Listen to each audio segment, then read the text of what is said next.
ባለፈው የወጣውን አዲሱን ፊልም አይተሽዋል? ለእናትሽ ቴክስት ላከች ሚስ ቃል ኪዳን።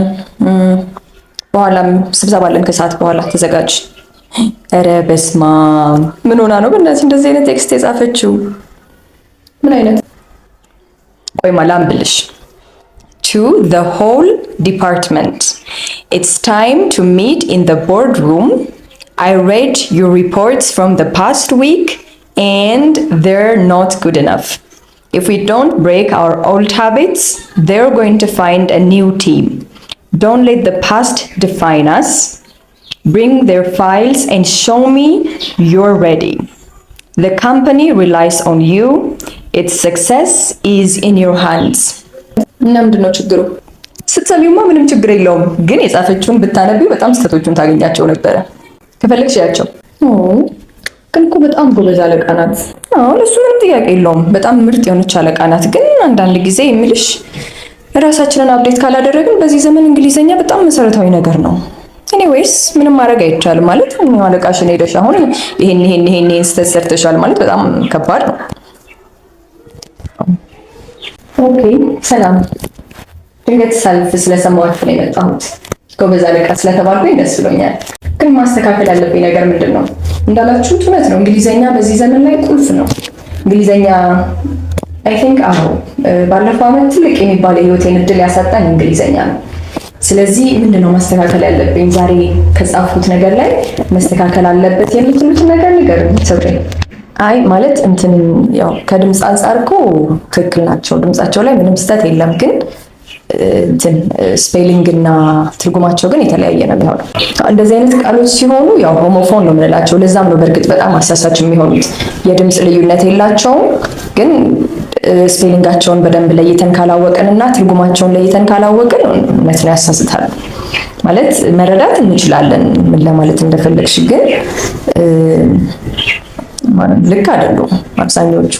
ለምሳሌ አሁን የመጀመሪያው እንትኑ ላይ ስብሰባ የጠራሽበት ፓርት ላይ to the whole department የምትለዋ ላይ whole የምትለዋ ቃል ሆሞፎን አላት። whole ሁለት አይነት ነው ያለው፣ HOLE እና WHOLE ማለት ነው። ማለት የሆነ ቦታ ላይ ሽንቁር ካለ ወይም ደግሞ መሬት ላይ ጉድጓድ እንደሱ አይነት ነገር ሲሆን whole ነው የምንለው። ደብሊው ከተጨመረበት ግን አሁን አንቺ ልትይ እንደፈለግሽው ማለት ነው በሙሉ ሁሉንም ዲፓርትመንት ይመለከታል ስብሰባው ማለት ከፈለግሽ ደብሊው ያለበትን ነው መጠቀም የሚኖርብን። ሁለተኛዋ ደግሞ ኢትስ የምትለዋ ቃል ማለት ኢትስ ታይም ስቲ እያልን ያለ ነው ኢት ኢዝ የምትለዋን በማሳጠር ነው። ስለዚህ እሱን ለማሳየት ግዴታ ኢት እና ከዛ አፖስትሮፊ እና ኤስ ማድረግ አለብን። ያችኛዋም ኢትስ ነው የምትባለው፣ ይችኛዋም ኢትስ ነው የምትባለው። ትርጉማቸው ግን ይሄኛው ከሆነ አፖስትሮፊ ካደረግን የሆነ ነገር ሰብጀክት እና ቨርብን እያገናኘን ነው። ያችኛዋ ኢትስ ከሆነች ግን ፖሰሽን ወይም ባለቤትነትን ነው የምታሳየው። ስለዚህ የተለያየ ትርጉም ነው የሚኖራቸው። ከዛ ደግሞ ቀጣይ ሚት የምትለዋ ቃል ሚት የምትለዋ ቃል አሁን ይሄኛው ስፔሊንግ ላይ ጻፍሽው MEAT ከሆነ ስጋ ነው። ስለዚህ ኢትስ ታይም ቱ ሚት የሚለው አያስኬድም ማለት ነው። ሶ ሚት የምትለውን መገናኘት ወይም ስብሰባ የሚሆኑን ለመጠቆም ከፈለግን ደብል ኢ ያላትን ሚት ነው መጠቀም ያለብን ማለት ነው። ከዛ በቀጣይ ደግሞ ቦርድ የሚለው ቃልም አሁንም ሁለት ትርጉም ነው ያለው። ቦርድ ሩም ከሆነ መሰብሰቢያ አዳራሽ የሚለውን ለመግለጽ እንደፈለግሽ ይገባናል። ግን እዚች ጋ ያለችው ቦርድ የምትለው ስፔሊንግ BORED ከሆነ መደበር ነው ወይም ድብርትን የምንገልጽበት ቃል ነው። ስለዚህ አሁንም ትርጉሙን አያመጣውም።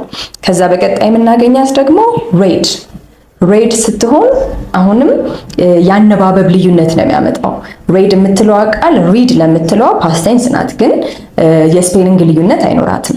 ያችኑ ስፔሊንግ ጽፈን ድምፁን ብቻ ነው ወደ ሬድ የምንቀይረው ፓስት ቴንስ ማድረግ ከፈለግን።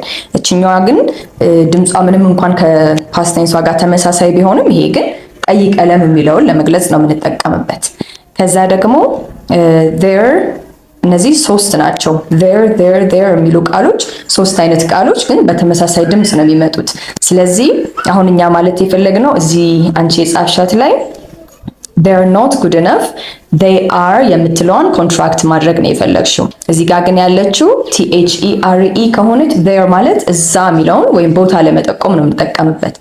there ከሆነች ግን አፖስትሮፊ ጨምረን አሳጥረናት ከሆነ ግን እውነት ነው እሱ they are እነሱ በቂ አይደሉም የሚለውን ለመግለጽ ፈልገሽ እንደሆነ ይገባናል። ግን በአፖስትሮፊ ያለችዋን መጠቀም አለብን። ሌላም አለች ሶስተኛ there THEIR የምንጠቀማት እሷ ደግሞ አሁንም ልክ ቅድም ኢትስ ብለን ካለ አፖስትሮፊዋ ፖሰሽን እንዳደረግናት አሁንም እቺ የነሱ የሚለውን ባለቤትነትን ለማሳየት የምንጠቀምባት ናት አሁንም። ከዛ ደግሞ በቀጣይ ብሬክ እና ብሬክ አሁንም ተመሳሳይ ድምጽ ነው ያላቸው። አንቺ ልትጽፊልን የፈለግሽው ምንድነው? if we don't break our old habits የነበሩንን ልምዶች መስበርና መቀየር ካልቻልን የሚለውን ነው ለመግለጽ የፈለግሽው። ግን ብሬክ በBRAKE ከጻፍሽው ግን መኪና ወይም ደግሞ ተሽከርካሪ የሆኑ ነገሮችን ፍጥነታቸውን ለመቀነስ ወይም ለማቆም ስንፈልግ የምንጠቀመው መሳሪያ ነው። ስለዚህ ትርጉሙ ላይ አሁንም በጣም ልዩነት ያመጣል። ከዛ ደግሞ በቀጣይ ኒው አሁንም ሁለት አይነት ኒው ነው ያለው። እዚህ ጋር የጻፍሻት ምንድነው? they're going to find a new team። ስለዚህ በኬ ሳይሆን የምንጽፋት እዚች ጋር ያለችውን NEW ብቻ ነው። ምክንያቱም ኬ ከጨመርንበት እያልን ያለ ነው ኖ ለሚለው ወይም ማወቅ ለሚለው ቃል ፓስት ቴንስ ነች ኬ ያለችባት ማለት ነው። ስለዚህ አሁንም NEW ብቻ ነው እንጂ ኬን መጨመር አንችልም። ኬን ከጨመርን ትርጉሙ ሌላ ስለሚሆንብን ማለት ነው። ከዛ ደግሞ ዩር እና ዩር አሁንም ዩር ስንል ስፔሊንጉ የተለያየ ነው ግን ድምፁ ተመሳሳይ ነው። ስለዚህ ዩር የሚለውን መግለጽ ከፈለግን በዚህ አገባብ መሰረት ዩር ምንድነው የሚለው? bring their files and show me you are ready። ስለዚህ you are ready ስንል እዚች ጋር በYOUR የምትለውን ብቻ ሳይሆን አሁን አፖስትሮፊ ያላትን ነው የምንፈልገው። you are ready እያልን ያለ ነው ማለት ነው። ስለዚህ አሁንም your እና your ምንም እንኳን ድምጻቸው ተመሳሳይ ቢሆንም ግን እያልን ያለ ነው አሁን እናንተ ዝግጁ እንደሆናችሁ አሳዩአቸው ነው። ስለዚህ እዚህ ጋር ያለችው you are የምትለውን ነው መጠቀም ያለብን እንጂ your ከሆነ የናንተ ነው የሚሆነው። ስለዚህ አያስኬድም፣ እሱም ስፔሊንጉን ማስተካከል ይኖርብናል። ስለዚህ እነዚህ ናቸው ስህተቶቹ። አይ ቲንክ ማለት የስፔሊንግ ልዩነት በተለይ ይሁን አንብበን ልንረዳው እንችላለን ምን ለማለት እንደተፈለገ፣ ግን ስፔሊንጎቹ አብዛኞቹ ሲጋ ያሉት ልክ አይደለም። በጣም ይገርማል። እንግሊዝኛ በጣም ሰፊ የሆነ ነገር ነው። እያንዳንዱን ነገር ለማወቅ ምንጊዜም ቢሆን ያለ እረፍት ማጥናት ያለብን ይመስለኛል። አለቃ በሁሉ ነገር ያው ምሳሌ መሆን አለበት እና በእያንዳንዱ ነገር ምሳሌ መሆን ብችል በጣም ደስ ይለኛል። አይ ማለት ይሄም ትልቅ ጅማሬ ነው። ሁላችንም ብዙ ማናውቀው ነገር ይኖራል እና ለመማር ዝግጁ መሆንም የመጀመሪያውና ትልቁ ስቴፕ ነው። ስለዚህ አላቅም ብሎ ማሰብና ራስን ለማወቅ ማዘጋጀት ትልቅ ጅማሬ ነው። ለማንኛውም don't forget about our meeting, okay?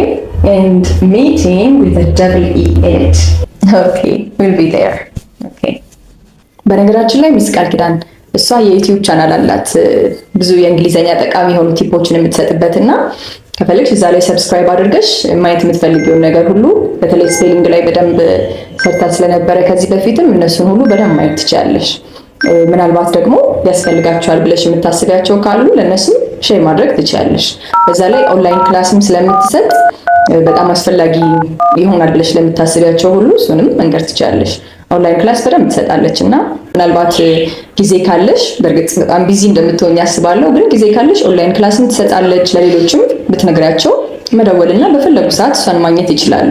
Oh, really? That's very nice. I'd like to subscribe and watch your videos, and I'd really like to improve myself as well. So I think I'll subscribe and watch your videos. Have a good time then. እሺ፣ እናመሰግናለን። መልካም ጊዜ